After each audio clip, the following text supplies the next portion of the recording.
sabemos que tenemos testimonios por medio de la antropología física, por medio de la arqueología y por fuentes documentales coloniales y precoloniales acerca de qué y por qué, cuál era el significado de ser adulto mayor en la Mesoamérica antigua. Y muchos de esos valores todavía los conservamos en nuestras comunidades. El respeto, la sabiduría y precisamente toda la experiencia de una vida, ¿no?, que se conserva y que se puede transmitir de una generación a otra. Ese es el valor que desde luego nuestros adultos mayores siempre transmiten a las nuevas generaciones. ¿La que sigue, por favor? Hay deidades ancianas en los documentos mixtecos y estas deidades generalmente vienen en pareja. Son deidades creadoras del universo, creadoras del mundo mixteco. Aquí, por ejemplo, tenemos arriba a la izquierda una pareja de ancianos y lo podemos reconocer por los dientes así que se asoman por la mejilla. Pues quiere decir que ya uno está así como viejito, ¿no? Y que nada más les quedan algunos dientes, justamente los dientes molares, porque realmente los dientes frontales son los que se pierden primeramente, ¿no? Pero es por la edad. Y abajo, por ejemplo, podemos ver también una pareja de ancianos que va caminando y que va ofreciendo una serie de ofrendas. Vean ustedes el contraste entre estas parejas y las parejas que están del otro lado. Estas no parecen ser ancianos, sino más bien son jóvenes, ¿no? Lo que pasa es que tienen una máscara bucal que les cubre parte de la boca y por eso no se les distingue como ancianos, sino más bien como jóvenes. Pero los del lado izquierdo sí se les puede reconocer porque también tienen una mejilla muy prolongada en la cara y esa línea de la mejilla significa son arrugas, ¿no? ¿La que sigue, por favor?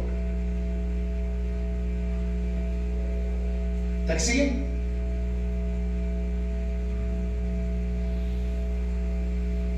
Eso es.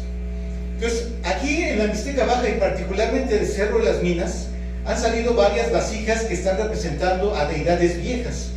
Y yo desde hace algunos años he estado haciendo una investigación acerca de estas vasijas. ¿Por qué se le está representando tan frecuentemente estas vasijas en esta parte de la Mixteca?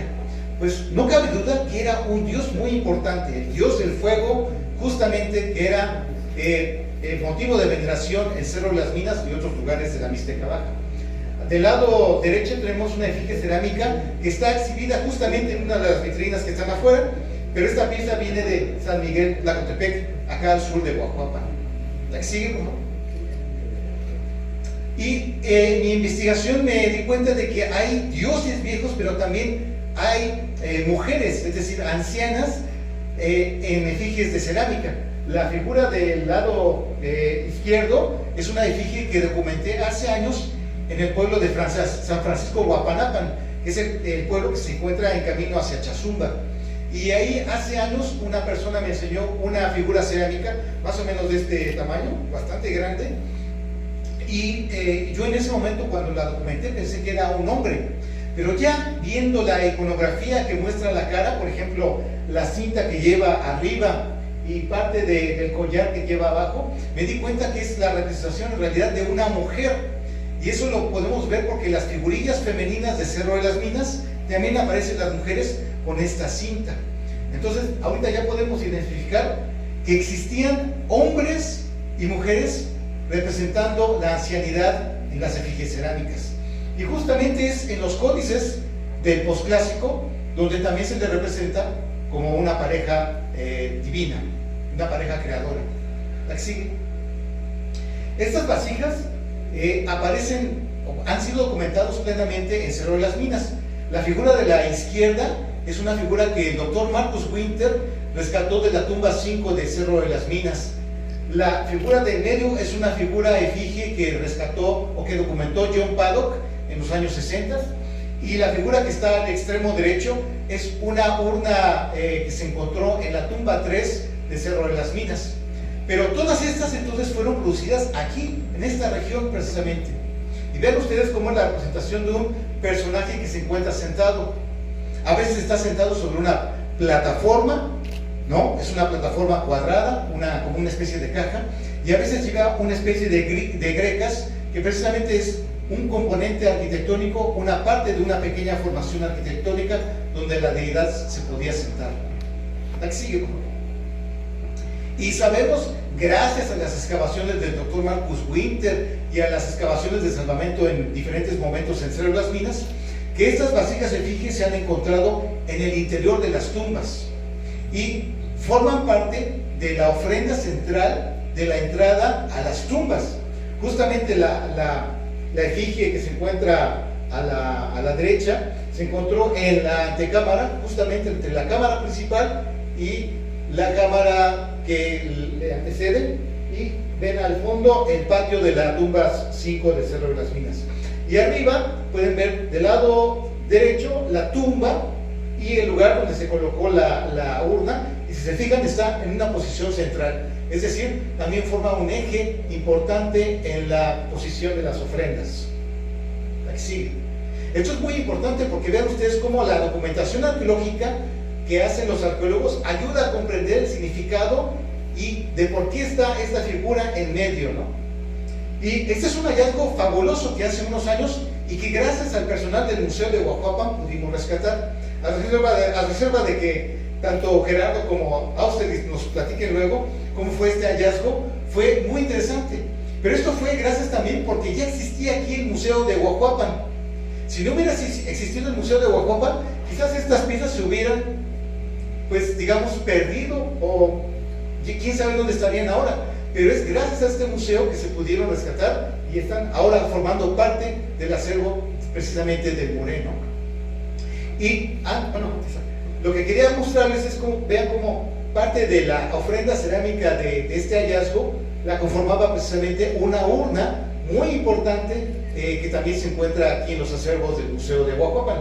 Pero a veces también hay diferentes vasijas como ollas, cajetes, cazuelas que acompañan justamente y que son parte del entierro de la ofrenda funeraria a los ancestros depositados en las tumbas.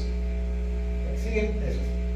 Y las urnas nos pueden dar detalles acerca de las cuestiones culturales de los antiguos mixtecos.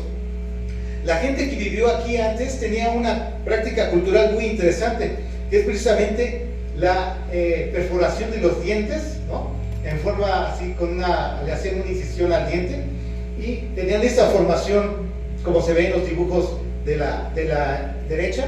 Y esta fotografía es de un entierro que justamente hace años nos tocó excavar acá en Cerro de las Minas, desde la tumba 10 justamente. Y vean ustedes cómo el individuo también tenía estas marcas en los dientes. Es decir, las urnas es como un retrato de muchas de las personas que vivieron en la antigüedad. De ahí también la importancia de estas figuras, ¿no? De la documentación, pero también del hallazgo mismo de los entierros, porque una va relacionado con la otra, ¿no? Forman una unidad, como ustedes pueden ver, y esa es la importancia de la investigación arqueológica. ¿La que sigue, por favor?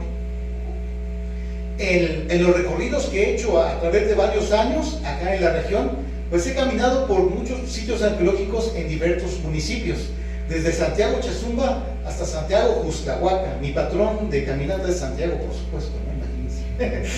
Pero en esos recorridos, esas manchas negras que se ven en el mapa son los sitios arqueológicos que he documentado. Más de 250 sitios arqueológicos hay entre Santiago Chazumba y Santiago Guajolotitlán. Solamente es en esa franja. Y todavía nos falta caminar en otras partes. Ay, si lo haces más pequeño la imagen porque no se ve. Ay. Pasó. La anterior. No, atrás. No, te fuiste muy adelante. Es el número 13, el 13. Ese. Sí.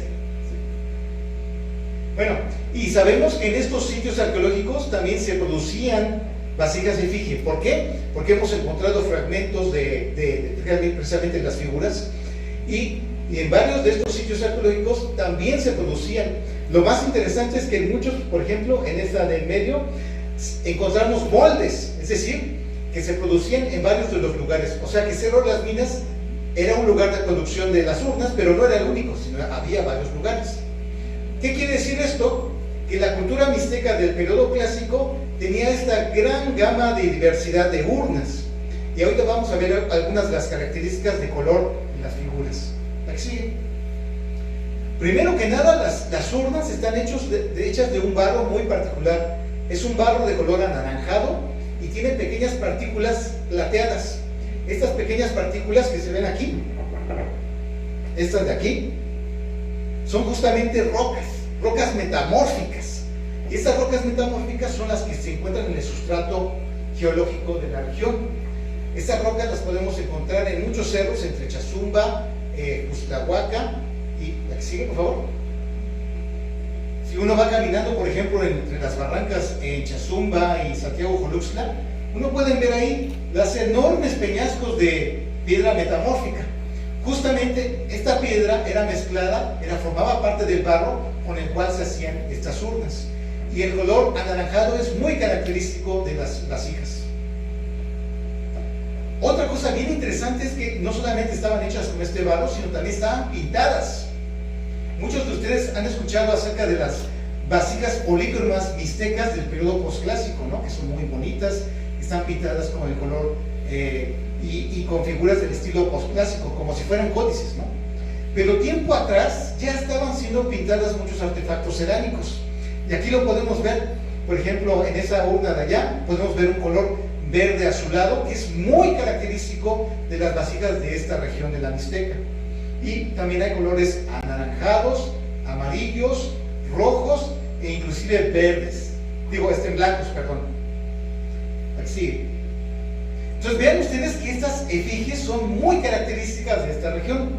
Aquí tenemos una comparación de la vasija encontrada en Tlacotepec a la izquierda y otra que fue encontrada en Cerro de las Minas a la derecha. Y miren ustedes las semejanzas estilísticas, ¿no? Es un dios viejo, en el caso del Cerro de las Calaveras. Vean ustedes sus colores, ¿no? Tan preciosos. Y esto también hay que recordar que esta vasija fue recuperada también gracias nuevamente a la labor del Museo Regional de Huajuapan. Eventualmente, a ver si Austerlitz o el profesor Ubaldo nos puede contar al final de la ponencia cómo se recuperó estas efigies, porque es gracias a la presencia de este museo, de su patronato y de la gente que lo apoya, que se han ido recuperando las piezas. Imagínense, si no existiera este museo, muchas de estas piezas ¿dónde estarían ahora? Sí. Y el año pasado justamente nuestros amigos del patronato hicieron un cartel muy llamativo y el profesor Austerlitz inclusive me mandó una fotografía de una de las vasijas. Pero en esa fotografía la efigie cerámica tenía fuego, como se ve, pero el fuego le salía aquí de los brazos y de por atrás, de abajo. Y le dije, no. La idea es que de la cabeza, justamente del cilindro, es donde salían las llamas. Y me hizo caso y miren, ya quedó más chida la imagen. Entonces, esta era como que la concepción realmente de la deidad en la época cuando se produjeron. Y lo que tienen arriba en el cilindro son una serie de decoraciones, formas de grecas, formas de volutas, y es bien interesante porque cada una tiene un rasgo distintivo, aparte de que están pintadas de diferentes colores, ¿no? Sí. Y también hay vasijas que son más pequeñas, digamos, son como cajetitos, pero que también tienen caritas, pero vean ustedes cómo también se mantiene el color verde, rojo y amarillo, muy características de este periodo. Y eso es también, otra vez, vuelvo a recalcar, la figura que está a la derecha es una figura que se pudo recuperar de San Lorenzo Vistahermosa, que es un pueblo que está casi con la frontera con Puebla. Y gracias a la labor de los compañeros del patronato se pudo rescatar y está formando parte del acervo del museo. Aquí lo que quiero ver es que vean que como hay diversidad de figuras, ¿no? Pero estas son mucho más antiguas que las que he mostrado, estas figuras. Sí. Bueno, todo esto fue como introducción para demostrarles ya, ahora sí, la nueva urna y dónde la encontramos. Bueno, déjenme decirles que yo trabajo en la Dirección de Registro Arqueológico que se encuentra en la Ciudad de México. En esta oficina, que es la oficina donde trabajamos y laboramos, se encuentra un gran archivo. Es el archivo donde se encuentran toda la documentación de todas las piezas que se han registrado en todo el país desde los años 70. Imagínense, es un archivo enorme con un montón de carpetas y de información acerca de las colecciones que hay en los museos en Chihuahua, en Yucatán, en Campeche, en Oaxaca, en el Estado de México, en Zacatecas, en Baja California. Toda la información ahí la tenemos. Afortunadamente ya ahora lo hacemos de manera digital, porque imagínense si no, se hubiera acumulado el papel, ¿no? Pero hay documentación antigua de los años previos a la era de la computación que se mantienen justamente en nuestro archivo. Antes de decirles cómo es la figura, déjenme decirles que una de las labores importantes de nuestra dirección es que vamos a los diferentes lugares en todo el país a hacer el registro de las colecciones arqueológicas. Este es un trámite gratuito que hace el Instituto Nacional de Antropología e Historia. Si cualquier persona en el país que necesite hacer una solicitud de un registro de unas piezas, nos la manda, nosotros le respondemos, ¿cómo no? Pues vamos a sus casas. Nosotros tenemos un lema: llame, nosotros vamos, no importa dónde sea, pero ahí vamos. Y lo que hacemos es que hacemos el registro en los lugares donde nos solicitan. Si es en una casa, si es en un museo, si es en una parroquia, si es en una escuela secundaria, si es en un rancho, ahí vamos. Muy importante, compañeros, es un trámite gratuito. Y ahí vamos, el arqueólogo, el fotógrafo, el registrador, el compañero operador, el chofer, vamos 5 o 6 personas, depende, y ahí vamos de gira. Justamente este museo de Guajuapan está registrado por el Instituto de Antropología y por el Registro Nacional, y es uno de los primeros museos que se registraron de manera oficial desde que se abrió. Es bien importante.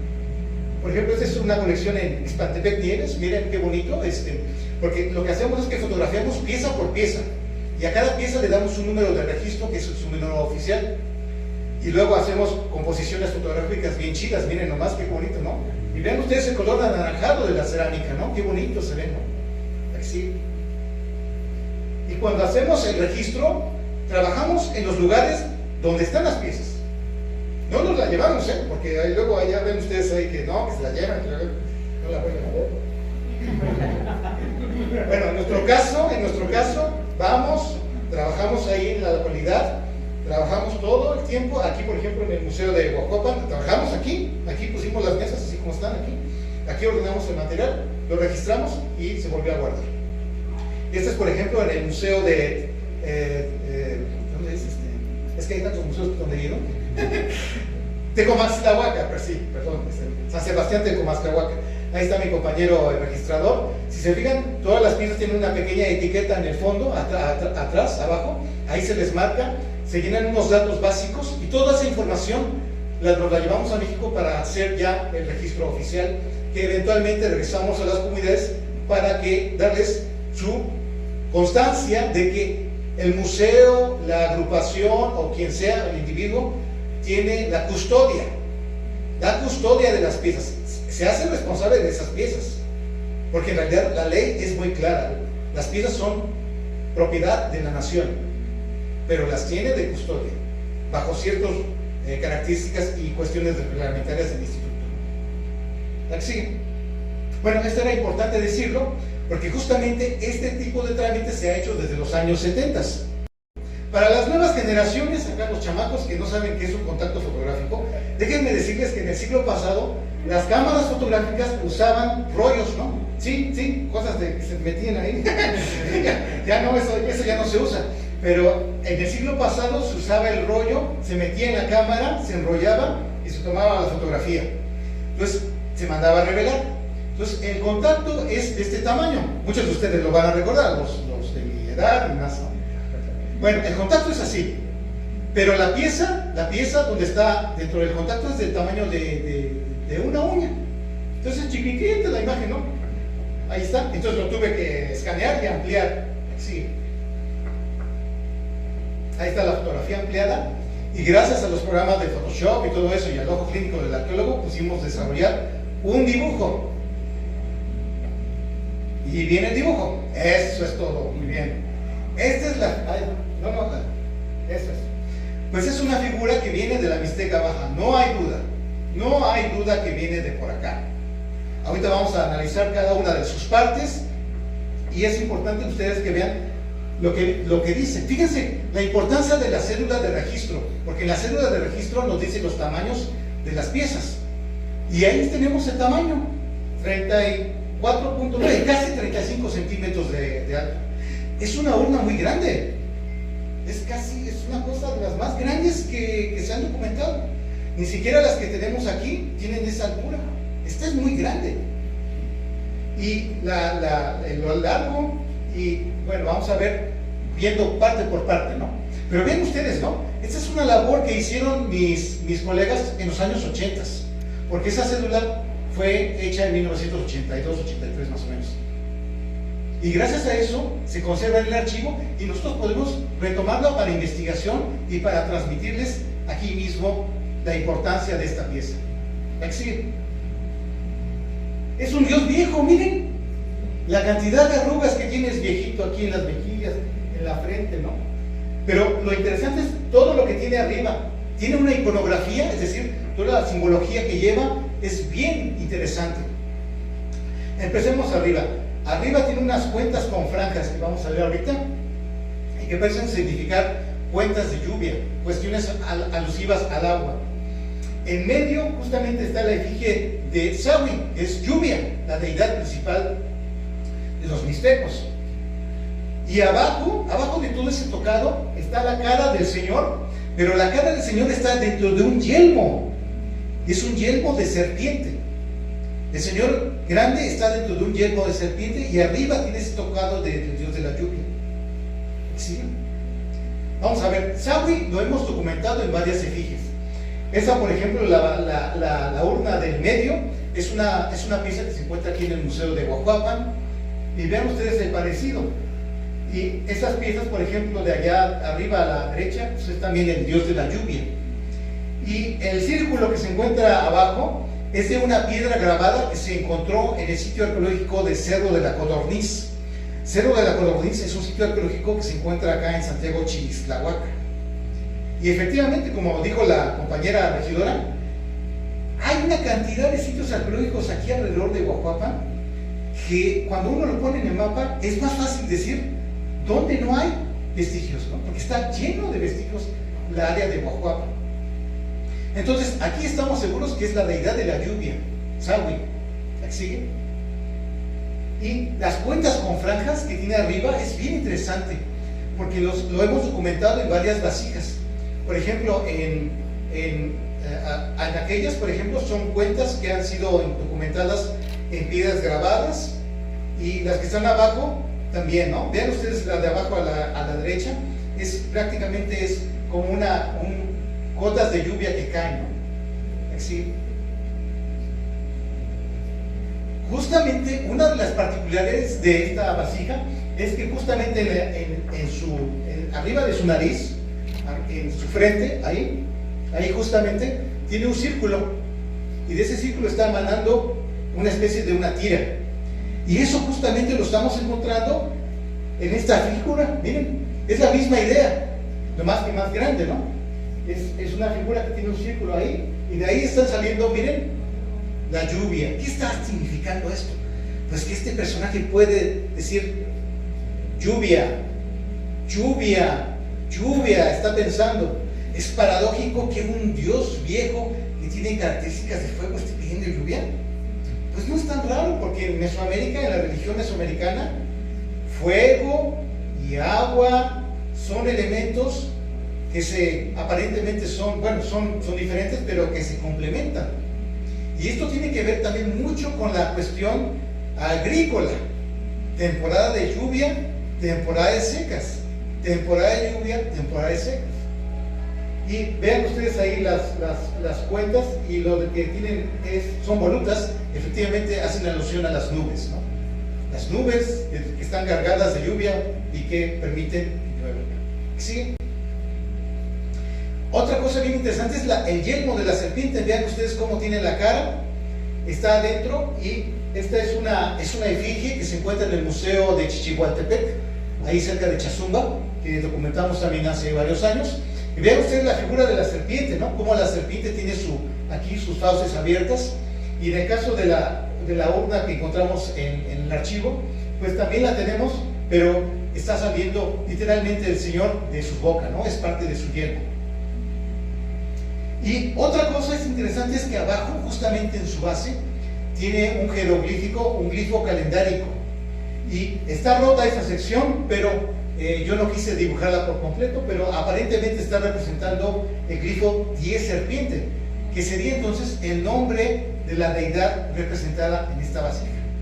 Entonces imagínense, es una deidad anciana del fuego, que tiene características del dios de la lluvia, que por lo tanto puede propiciar la lluvia. Es un dios que puede traer la lluvia y que su nombre es Señor Diez Serpiente. Fíjense toda la información que nos apropia esta pieza. Es bien interesante. Así. Ahora, desde luego, la pregunta es, sabemos que viene de acá, pero ¿de qué lugar?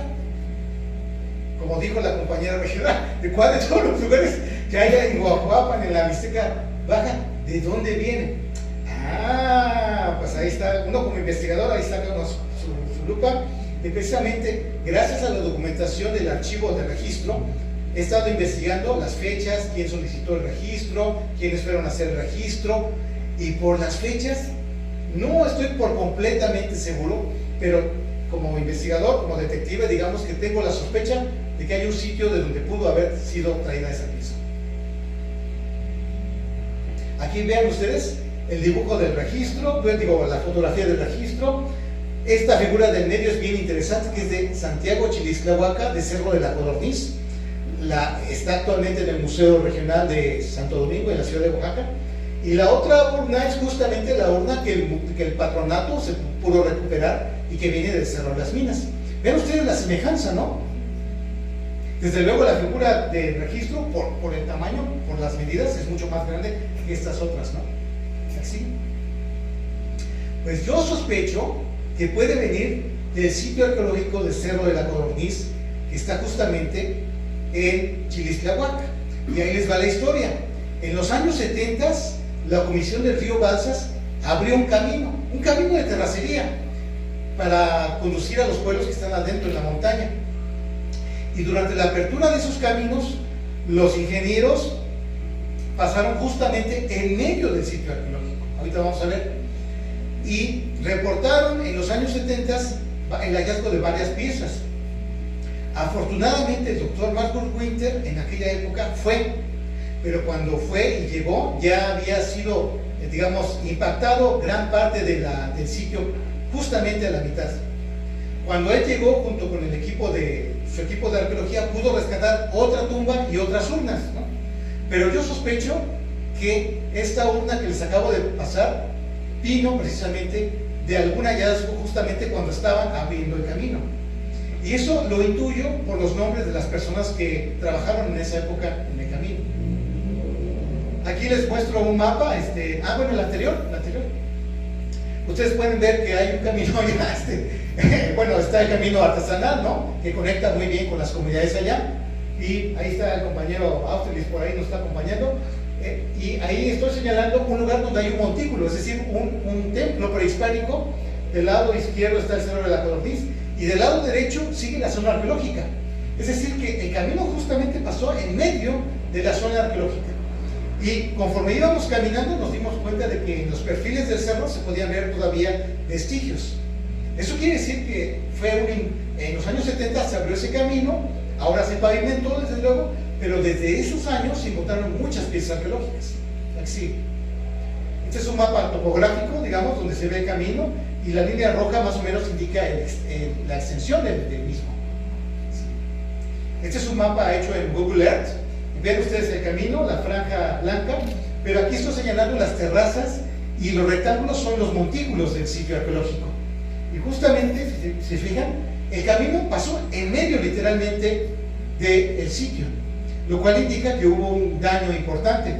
Y justamente el doctor Winter hizo una excavación de una tumba en esta parte, en esa esquina, ahí. Y ahí encontró un entierro con una urna, que es justamente la urna que se encuentra en Santo Domingo de Guzmán, en la ciudad de Oaxaca. Aquí sigue. Este es un dibujo, digamos, esquemático de cómo se ve el cerro desde abajo hacia arriba. Y pues es un cerro muy típico de la Mixteca, ¿no? Que en la mera punta del cerro se encuentran los vestigios arqueológicos, ¿no? Las terrazas y las plataformas. ¿Sí? Entonces, sospecho que esta urna que documentamos en el archivo de registro arqueológico puede proceder justamente de Chilisclahuaca, justamente. ¿Sigue? Y algo muy interesante es que en Chilislahuaca, precisamente cuando fuimos a hacer una inspección, bajando en el pueblo, había una urna pintada en uno de los muros del pueblo, y justamente es una efigie, la efigie de Cerro de las Minas. Pero ¿qué está haciendo? En vez de estar portando un machete en actitud defensiva. Y esta es una idea que me fascinó, compañeros, porque es retomar la imagen de la deidad fuerte del fuego, pero está en este caso con el machete, precisamente defendiendo al pueblo. Bueno, en este caso es una causa, ¿no? Que es no a la minera que querían desarrollar en ese pueblo. Y pues les agradezco mucho la asistencia y estoy disponible para las preguntas, comentarios, abucheos también, y muchas gracias.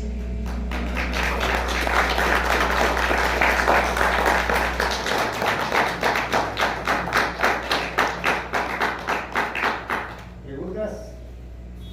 Levanten la mano, por favor.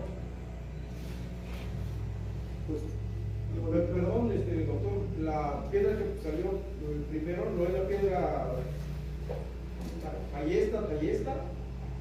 Ah, la de Dintel, la de blanco y negro. Sí, Esa pieza, esa pieza se encontró en Cerro de las Minas. Y sabemos que se encontró en Cerro de las Minas porque hay un reporte de Alfonso Caso que dice que viene de ahí.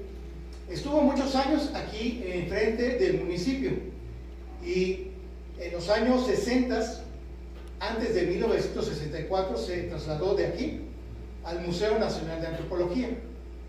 Pero estuvo mucho tiempo en el parque y luego se metió a la presidencia municipal, y luego entre 1963 y 64, calculo, la piedra se fue a la Ciudad de México. Pero esa pieza viene del Cerro de las Minas. Se le llama el dintel de Huajuapan, así se le llama. Y había otra que estaba en la comandancia de la policía. Sí. De hecho está aquí, ¿no? Esa está aquí. Esa está aquí. Sí, la piedra de Cerro Tallesto, ahorita la tenemos en la caja, está embalada.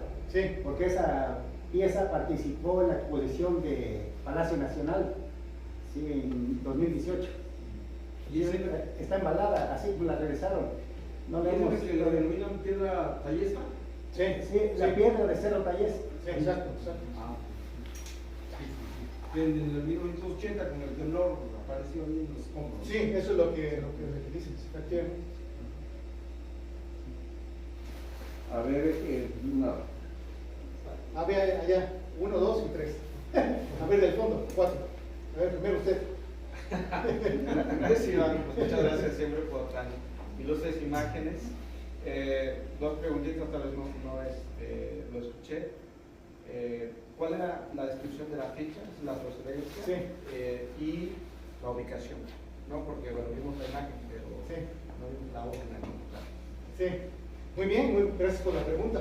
Efectivamente, en la cédula de registro vienen las características de la pieza, el tipo de barro, todas esas características están en la cédula. Y precisamente están marcando que es una pieza de tanto mide, ¿no? De colores, que eso es bien interesante porque nos está dando la pauta de que la vasija estaba pintada, ¿no? Y esa fotografía fue tomada en los años 82 o más o menos, y perteneció a una colección de una artista que residía en la delegación de Coyoacán, en la entonces delegación de Coyoacán, ahora alcaldía de Coyoacán. Ahora, gracias por la segunda pregunta, ¿dónde está la pieza? ¿No? Pues ahora lo que estamos haciendo es recuperarla, esa colección, porque la coleccionista que tenía, digamos, que estaba custodiando la colección, ya falleció.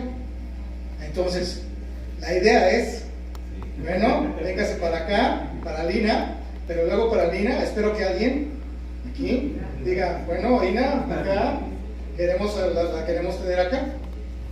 Pero bueno, tiene que ser un trabajo de todos, ¿no? Así como hemos venido trabajando, y ese es lo que estamos trabajando ahora. Pero el punto importante era el hallazgo de la misma, ¿no? Ya sabemos dónde está, nos vamos a ir para hacer todo el trámite para recuperarla. Y es bien importante esto. Fíjense, si no se hubiera hecho el registro oficial ante el instituto, la pieza nadie sabría de ella. ¿Qué pasa cuando la tenemos registrada? Sabemos quién la tiene, en qué domicilio, en qué año se hizo esto.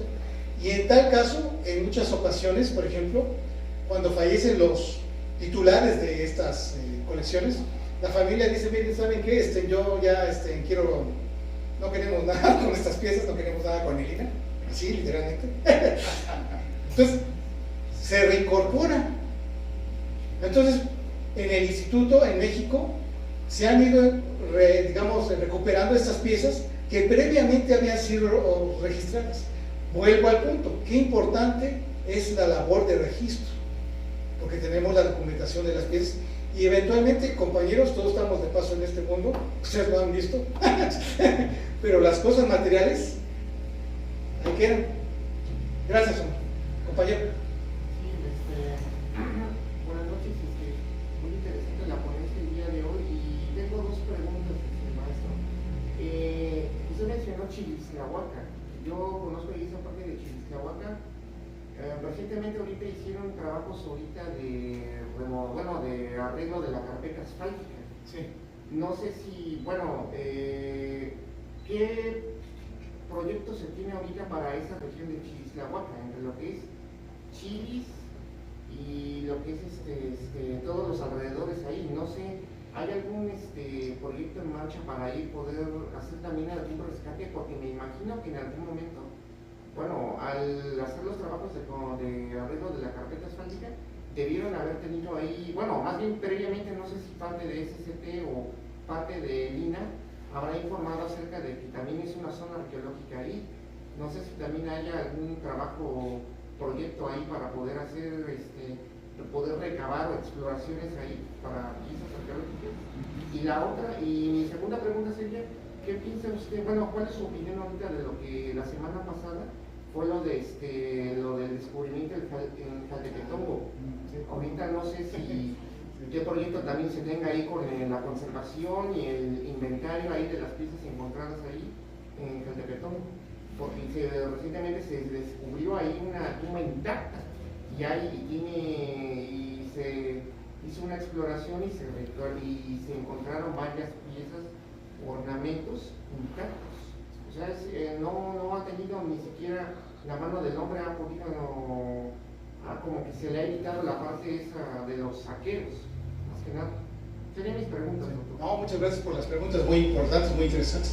Sobre la primera pregunta, por ejemplo, estas fotografías y esa inspección que hicimos fue de hace un par de años atrás, justamente porque tenemos como parte del registro arqueológico es visitar las localidades donde tenemos conocimiento de las zonas arqueológicas.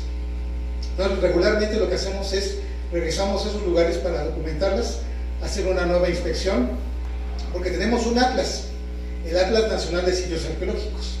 Entonces, el Cerro de la Codorniz, por ejemplo, como les dije, fue documentada y excavada en los años 70 por el doctor Marcos Winter. Y desde esa época no se había vuelto a documentar, digamos, el sitio arqueológico hasta hace unos años.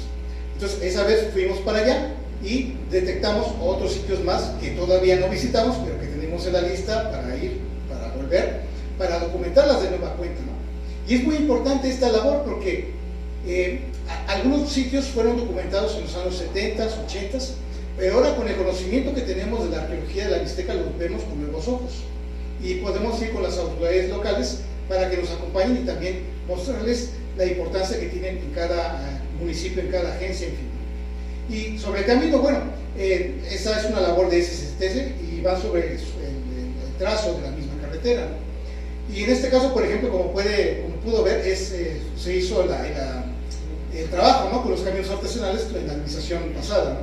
Entonces nosotros cuando llegamos ya estaba ahí ya hecho el trabajo, pero muchos años atrás era puro camino de terracería realmente, ¿no? Entonces en ese sentido, pues son obras que pues sí tenemos que reportar y que tenemos que estar atentos junto con las autoridades locales. Ahora, sobre la segunda pregunta que usted me hace, pues yo considero que mejor acá el compañero, el director del Centro INA Oaxaca, le pueda informar. Recientemente se hizo un descubrimiento arqueológico en Jaltepetongo. Ahí se encontraron varias, por las fotografías se muestran varias vasijas ahí. No sé cuál sería el proyecto ahorita para la conservación de este todo el patrimonio nacional. Primero, garantizar su salvaguarda con las autoridades municipales, representantes agrarios y la comunidad. En este caso, desde el lunes estuvo ahí la doctora Nelly Robles y pues realizó la investigación sobre las características de las piezas. Y bueno, algo también muy importante que hay que considerar es que en Oaxaca el INAH tiene 13 zonas arqueológicas abiertas al público que corresponden a 5.400 sitios arqueológicos registrados. Entonces esos 5.400 sitios arqueológicos registrados, pues es muy difícil que pueda el INAH abarcar su salvaguarda. Entonces ahí es donde sí necesitamos del apoyo de los representantes agrarios, autoridades municipales y de las comunidades para poder garantizar este monitoreo permanente para evitar y reportar tanto saqueos como obras irregulares. Y pues a fin de cuentas, como todos sabemos, el valor de estos vestigios, tanto del legado prehispánico como histórico, no es como pues, el criterio de algunas subastas en París, en Berlín y en tantos lugares. No es el material del que están hechos y su estética o su antigüedad, sino la información que aporta sobre nuestro desarrollo y evolución histórica como mexicanos y como nación, y es información irrecuperable. Entonces, por eso tratamos de evitar dar a conocer los sitios, porque pues lamentablemente no todos tienen los mismos intereses. Hay muchos actores que se involucran, pero con intereses particulares que están por encima de los intereses colectivos, que son la preservación y compartir el legado prehispánico histórico para su trascendencia en las próximas generaciones. Pero sí, tanto en estas piezas como en todo, es el trabajo que hacen nuestros compañeros de la Dirección de Registro. Primero en los centros, que es cada uno de los centros en todos los estados del país, garantizar su salvaguarda y posteriormente con apoyo de la dirección, su registro. Bueno, y si tengo tiempo les puedo platicar una anécdota muy rápida. Adelante. ¿Se acuerdan de la joven de Amajac? Antes de llegar a un servidor como director aquí del Centro INAH de Oaxaca, estuve de director 5 años en Veracruz y tuvimos una experiencia muy relevante en la Huasteca veracruzana. Apareció el 1 de enero de 2021, todavía sin vacunas y pues con todas las complicaciones que ya sabemos en esa crisis sanitaria global en la que todos perdimos tanto. Tuvimos el reporte de una comunidad donde pues unos señores que estaban los dueños del predio del cultivo de naranjos en la Huasteca veracruzana, en Álamo, Temapache, Hidalgo, Amajac, pues un día, aprovechando ese 1 de enero que estaban los compadres, los amigos, los familiares, pues se le están curando la fiesta, esto y lo otro, pues ayúdenme a mover esa piedra que estorba, ¿no? Y que siempre les estorbó por años, pero pues ahora que estaban todos, la movieron. Resulta que la piedra es una escultura prehispánica femenina muy hermosa, con elementos que nos confirman la participación de la mujer en la estructura política de la sociedad prehispánica de la Huasteca veracruzana. Entonces, si no hubiera sido por la comunicación entre los dueños del predio, las autoridades municipales, los representantes agrarios y el INAH, se hubiera destruido o hubiera quedado en alguna subasta en Europa o no sé qué, cualquier otra cosa. Participó en la exposición Grandeza de México, bueno, se registró, se le dio su acta a la comunidad para que la conserven, tiene ahí un recinto. Participó en Grandeza de México, posteriormente en una exposición en Chicago, en el Museo de Arte Mexicano, después en el Museo de la Laguna en Torreón, Coahuila, y actualmente está en una exposición en Madrid, en la de mujeres. Y cada que los invitan, bueno, se solicita la pieza a la comunidad, se hace mediante convenio, ellos son los quienes la resguardan y viajan a cada uno de los lugares donde piden la pieza.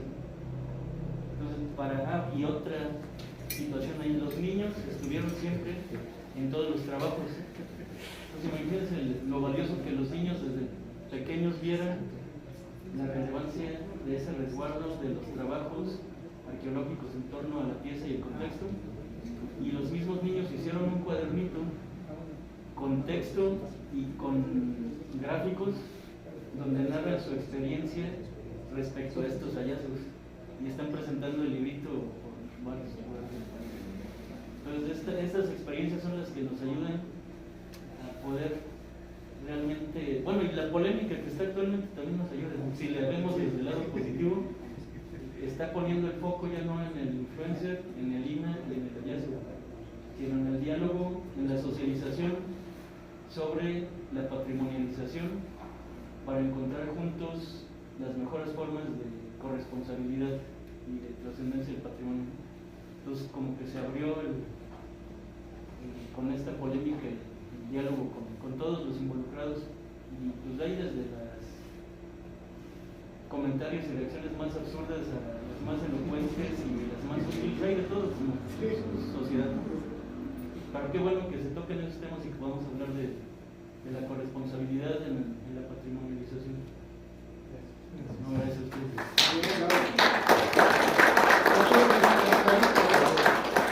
Bueno, salgo un poco del tema, pero me quiero ubicar en la reunión en que estamos y la invitación que nos han extendido aquí del patronato. La explicación del cartel. Aquí este. Ajá. Wow, hombre, gracias, doctor Neftalí. Sí, la cosa es bien importante y qué bueno que apunta esto, porque parecería, pues es una imagen de un códice, ¿no? Y pues es una figura femenina. Pero ella es una diosa, es la diosa Nueve Caña, aquí está su nombre calendario. Y ella es una deidad importantísima de la Mixteca Baja. Y lo sabemos porque su santuario se encuentra ni más ni menos que en Tonalá. Todos conocen Tonalá, ¿no? Todos han pasado por ahí. Bueno, pues han pasado por el cañón del Boquerón. Nuestro santuario sagrado está ahí en la barranca, en las cuevas. Arriba del peñasco más alto hay una cueva que le llaman la Cueva de las Flores. Y justamente en este lugar es donde estaba el lugar de la sacerdotisa, de la diosa. Y hay otras cuevas en la parte baja donde también hay evidencia de que ahí también se le rendía culto. Gracias por el comercial, porque justamente hace unos días de una conferencia en YouTube, en Facebook, perdón. Si ustedes van a la página de Facebook de la Zona Arqueológica de Montalbán, yo di una ponencia acerca de esta deidad, justamente hace unos días, hace 4 o 5 días, y ahí explico los detalles justamente de por qué es una deidad importante de la Mixteca. Y fíjense, es una deidad femenina, no es masculina, es una deidad femenina. Y es importantísimo porque ella lleva estos elementos que son cuchillos de pedernal. Es una diosa guerrera. Ya hago así. Bueno, yo no digo, cuidado con las compañías, mucho respeto. Pero uno de los elementos característicos de la diosa es su trenzado en la cabeza, que lleva serpientes entrelazadas. Este elemento y este es distintivo de la deidad. Y aparecen muchísimos códices de la Mixteca. Y todos hacen referencia a esta parte de la región, justamente de la Mixteca Baja. Ella, de hecho, aparece en uno de los huesos grabados que Alfonso Caso encontró en la tumba 7 de Monte Albán. Esta gran tumba que tiene el tesoro famoso y las joyas, y que ustedes pueden ir al Museo de Santo Domingo. Hay una sala enorme donde están estos objetos. Bueno, en uno de los huesos grabados, que es un hueso de jaguar, así más o menos de este tamaño, ahí está grabada la figura, así chiquitita. Impresionante, porque es una figura chiquitita, muy emblemática. Espero haber respondido su pregunta. Gracias. Pues yo quiero, a ver a quién es. Sí.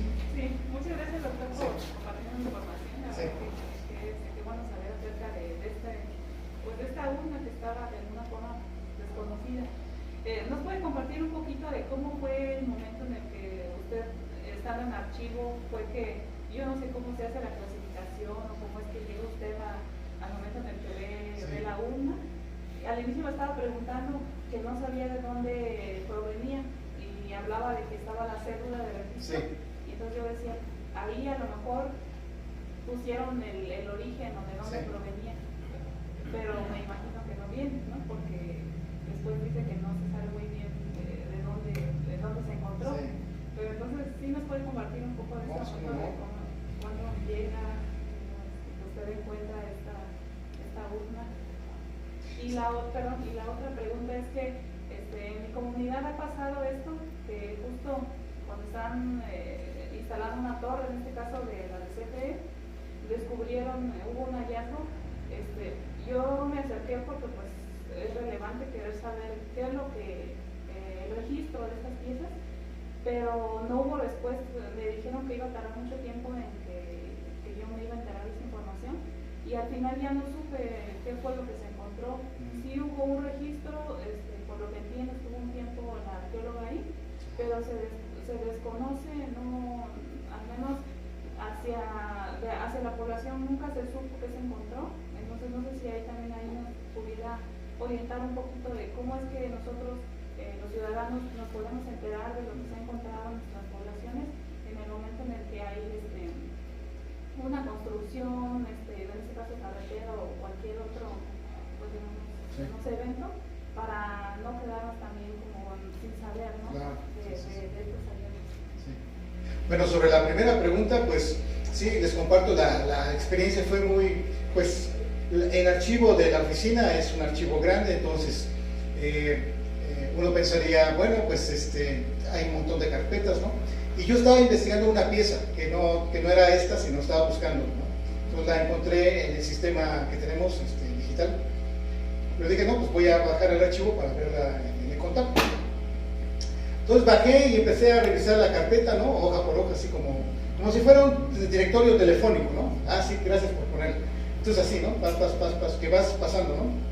Entonces ves cuentas, ves vasijas, ves esculturas, ves juegos de pelota, así todo así rápido, porque también hay que avanzar, ¿no?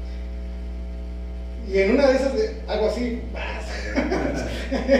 vuelvo a decir, el ojo clínico, ¿no? El arqueólogo que dice, ay caray, ¿qué es esto, no? Esto es de Oaxaca, ¿no? Y esas siglas que están en la cédula, que son letras, es el sistema alfanumérico que se usaba en los años 80 en el INAH. Ese sistema ya no se usa, ya tenemos otro. Pero por medio de letras se clasificaba color, la procedencia y todo eso, ¿no? Y en la cédula dice, en la sección de procedencia dice Mixteca, pero no dice el lugar. Es la cuestión de que no se sabe el lugar. Pero yo, a través de la ventaja de saber la fecha, es que uno puede indagar junto con ese archivo. Hay unas cédulas, ¿no? Digamos, unos oficios, ¿no? Que fulano de tal está solicitando que se vaya a hacer el registro. Entonces uno va indagando con los nombres de las personas, ¿no? Entonces, y por medio de ahí, uno de una labor detectivesca, poco a poco se va acercando a las personas y a las fechas, ¿no? Entonces uno va incluyendo por ahí. Quizás no es de Cerro de Colonis, puede ser de algún otro lugar, pero bueno, lo importante es que esa pieza es de acá, sin duda alguna. Y sobre la segunda pregunta, ¿qué comunidad es? De Inicuiti, sí. Hace unos años los compañeros de salvamento arqueológico hicieron un salvamento justamente y hicieron unas excavaciones para colocar las zapatas de las torres. Los compañeros de salvamento arqueológico venían de México. Es decir, hay que entender que el Instituto de la Antropología es un instituto importante, grande, pero hay diferentes secciones, digamos. Yo vengo del registro arqueológico, el compañero es el mero de acá delegado de Lina, Oaxaca, ¿no? Pero también está salvamento arqueológico, está Escuela de Antropología, coordinación de conservación, en fin, son diferentes secciones.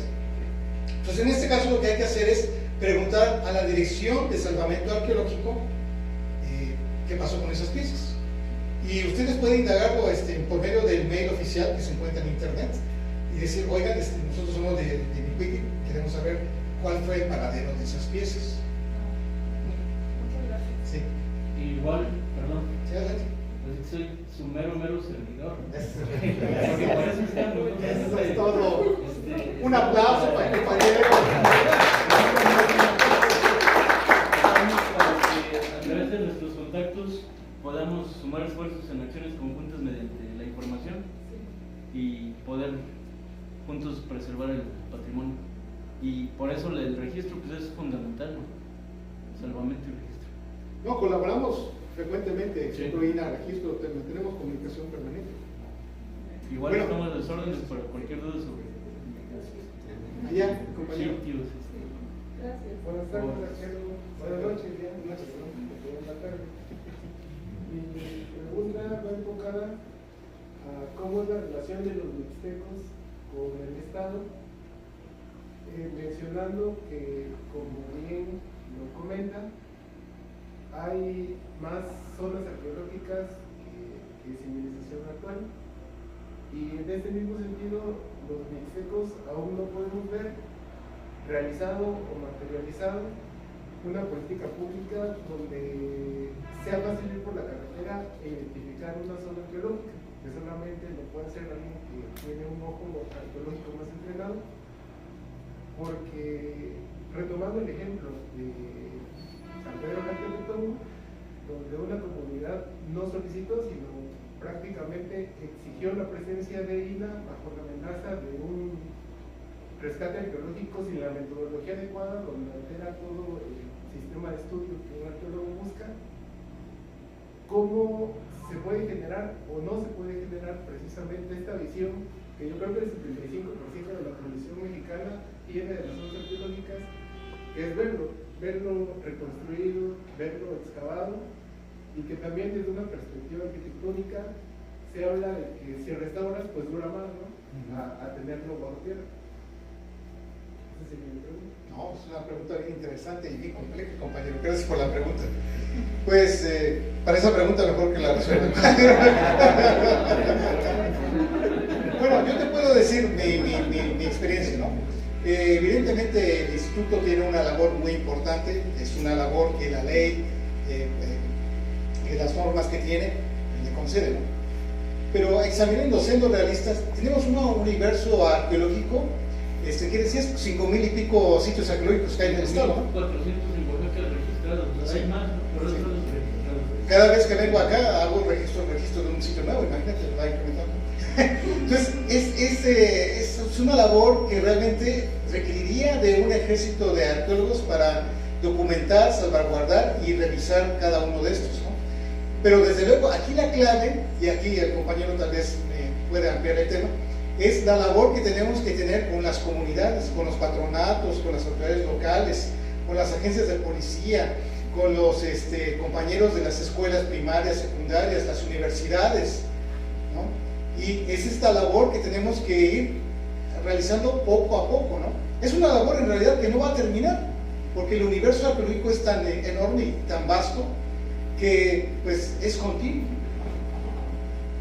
No sé si quieras comentar algo al respecto. No, pues, estoy de acuerdo. Bueno, Coincido. queremos, si puedes poner la diapositiva de la urna de Tlacotepec, porque aquí el compañero Ubaldo, quiero que nos comente cómo es que se recuperó esa urna tan importante, tan emblemática. Está más atrás, está más atrás. Atrás, atrás, atrás. Atrás, atrás. Atrás, atrás. Atrás. Atrás. Esa, bueno, es esta, ¿no? Esta. Que nos comparta el compañero Ubaldo cómo fue que llegó acá. Muchas gracias, doctor. Bueno, pues me da gusto primero saludar a todos ustedes. Se va a ir muy preocupado el director del Centro INA Oaxaca, José Manuel, porque sabe que aquí hay personas muy dedicadas a las aportaciones culturales y esto es interesante para Oaxaca. Fíjense que pues tiene un aproximado de 10 años cuando presentamos un proyecto cultural en Oaxaca y en donde participaron muchos jóvenes, muchas damas, señoritas y hombres jóvenes en edad escolar, 2 de ellos hijos de una familia de San Miguel Tlacotepec. Al terminar la presentación me llama el señor y me dice, ¿sabe qué? Tengo algo muy valioso para usted. Si lo vende, con eso va a comprar vestuario para todos sus participantes. Mañana lo espero en la casa. Pero quise que me adelantara qué era. No, dice, mañana lo espero. Es algo que tiene que ver con el proyecto que ha presentado, con todo esto. Y bueno, al otro día fui muy puntual, fui a su domicilio. Pensé que se le había olvidado porque lo vi que se me echaron unas copitas. Dije, ya se le olvidó. Dice, lo estaba esperando. Pásale. Ya pasé y sacó una bolsa de tela de manta que se ocupaba antes para la harina. Sirvió de envoltura y dentro de la bolsa había hojas de mazorca de totonoso, hojas de totonoso, para que se conservara más la pieza. Esto es, me dijo. Ya la retiré porque falleció mi abuelita hace algunos años y ella la tenía en su altar. Vean que en la parte inferior se ve un poco de cera, en el cartel es más visible todavía. Y entonces estaba con los santos y esta pieza estaba en el altar y por eso es que tiene algunos rastros de la cera, de la parafina. Bueno, ¿y qué nos la va a obsequiar o cómo está? Sí, dice, se la obsequio. Ya le dimos una pequeña gratificación. La envolví en el carro porque digo, ahorita me va a agarrar la policía y a ver qué me va a decir. La llevé a la casa, envuelta, y lo primero que hice es llamar al siguiente día a Austria. Digo, tengo algo valioso que puede ser para el museo, pero quiero saber si es auténtica, si es original o es una reproducción. Y ya llamó al doctor y pues se sorprendió también el doctor. Se hicieron las gestiones. Se entregó con gusto. Yo para qué la quiero en la casa, yo no la necesitaba.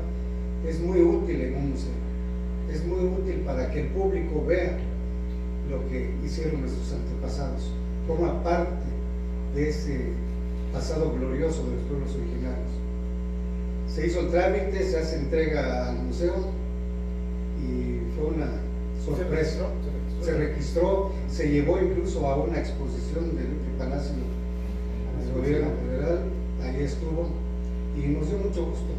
Ahorita ha servido como pieza del mes en diferentes momentos y véanla por favor.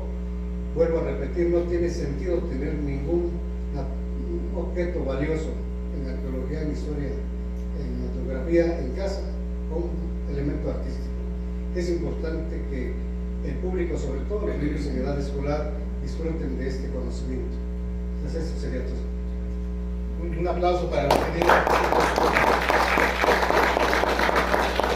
Pues ya nada más para cerrar, déjenme comentarles que cuando vi esta urna que el ingeniero me mostró, pues salté de alegría, compañeros. Imagínense, es como y igual salté de alegría cuando encontré la fotografía en el archivo en México. Bueno, muchas gracias. Pues no sé si Auster quiere cerrar la sesión, comentar algunas palabras. Sí, de manera breve, solamente agradecer a la compañera integrante del patronato, Débora Niño de Rivera, porque fue la que sigue realizando los diseños de los carteles, del cartel general y de los carteles de cada día, al igual que los reconocimientos. Gracias, Débora, vamos a darle un fuerte aplauso también por la colaboración. Igual, tenemos que invitar a los compañeros del patronato. por favor, los compañeros del patronato que pasen al frente, por favor, los que se encuentran en este momento.